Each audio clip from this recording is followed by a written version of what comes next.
আজকে তোমাদের সঙ্গে শেয়ার করব অসমীয়া একটা চিকেন রেসিপি, যেটা তিল দিয়ে বানানো। দেখতে এরকম লাগছে, কিন্তু খেতে কিন্তু অসাধারণ হয়। একবার তোমরা করে দেখো কেমন লাগছে আর কিভাবে করতে হয়, সেটা আমি তোমার সঙ্গে এখন শেয়ার করব। তাহলে দেখে নাও তিল দিয়ে মুরগির মাংসের রেসিপিটা। এই চিকেনটা রান্না করার জন্য আমি নিয়েছি এখানে 1 কেজি চিকেন। এবার এই প্রথমেই কাজ হচ্ছে এই চিকেনটাকে সামান্য লবণ আর সামান্য হলুদ দিয়ে এটাকে আমি ম্যারিনেট করে মেখে রেখে দেবো।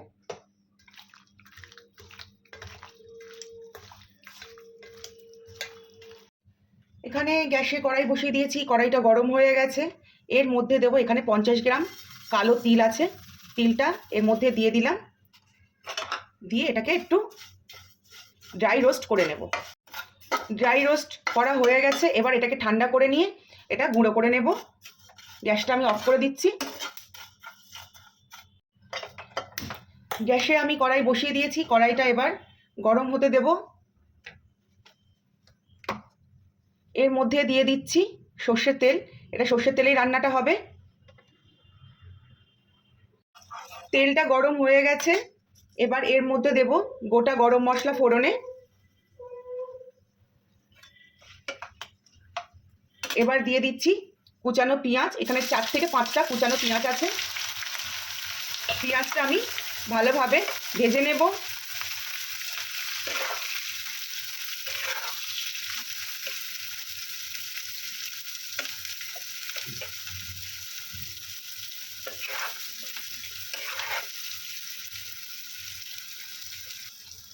পেঁয়াজটা অনেকটাই নরম হয়ে এসছে, আর একটুখানি গোলাপি করে ভেজে নেব। পেঁয়াজটা গোলাপি করে ভেজে নিয়েছি। এবার এর মধ্যে দেব আদা রসুন বাটা 2 টেবিল চামচ। 2 টেবিল চামচ মতো আদা রসুন বাটা দিয়ে দিলাম। এবার এটাকে একটুখানি 2-3 বার নেড়ে কষিয়ে নেব। এবার এর মধ্যে একে একে দেব পরিমাণ মতো লবণ, কারণ মাংসেও লবণ মাখানো আছে, তাই জন্য এটা বুঝে দিতে হবে লবণটা। দিয়ে দিচ্ছি হলুদ গুঁড়ো পরিমাণ মতো, দিচ্ছি লঙ্কার গুঁড়ো পরিমাণ মতো। যে যেমন ঝাল খাবে তেমন লঙ্কার গুঁড়ো এর মধ্যে দেবে। ঝালটা যে যার নিজের পছন্দ মতো দিতে পারো।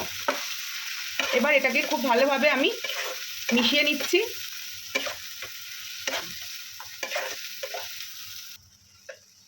তার মধ্যে দেব অল্প একটু ধনে গুঁড়ো। ধনে গুঁড়োটা অপশনাল।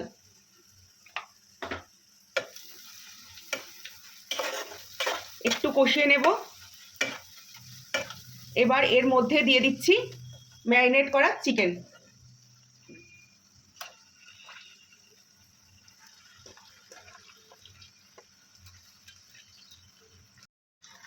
মাংস দেওয়া হয়ে গেছে, এবার খুব ভালোভাবে এটাকে আমি কষিয়ে নেব।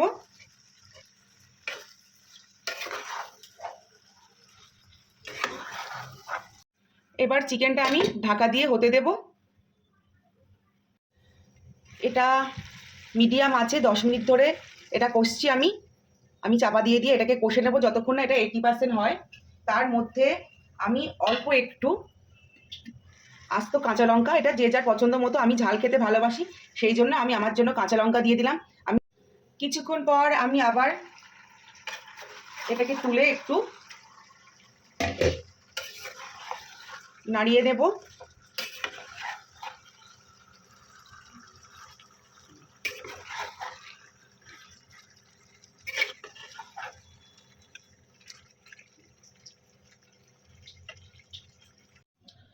পঁচিশ মিনিট হয়ে গেছে। এইভাবে আমি চিকেনটাকে রান্না করে নিচ্ছি মিডিয়াম আছে। অনেকটা জল ছেড়েতে দেখা যাচ্ছে। এবার ঠিক এই সময় এর মধ্যে দিয়ে দেব আমি রোস্ট করেছিলাম যে তিল, সেই তিল বাটাটা। দারুণ সুন্দর একটা গন্ধ আসে তিল বাটার পরে, সেটা এর মধ্যে আমি দিয়ে দিচ্ছি। এখানে 50 গ্রাম মতো তিল আছে। মাংস অনুযায়ী এই তিল পেস্টটা বাড়বে আর কমবে। এবার এটাকে একসঙ্গে আমি মিক্স করে নেব।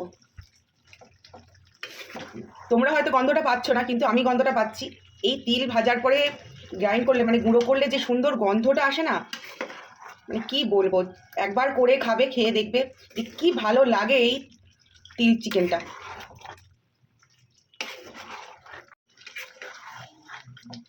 ঢাকা খুলে আমি আবার কষছি, এইভাবে ঢাকা দিয়ে আর ঢাকা খুলে এটাকে আমি কষিয়ে নেব।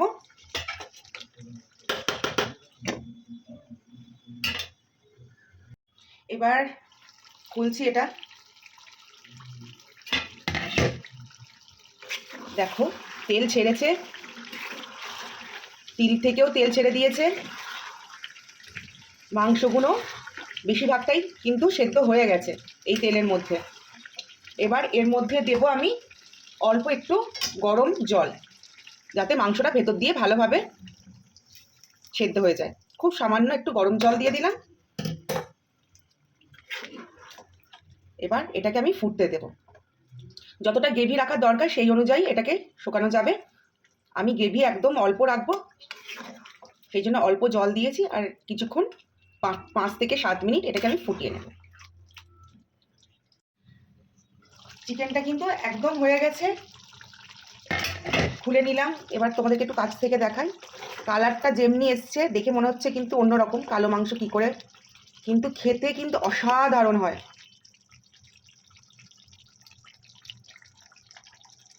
খেতে অসাধারণ হয় এটা। এবার আমি এটাকে নামিয়ে নেব।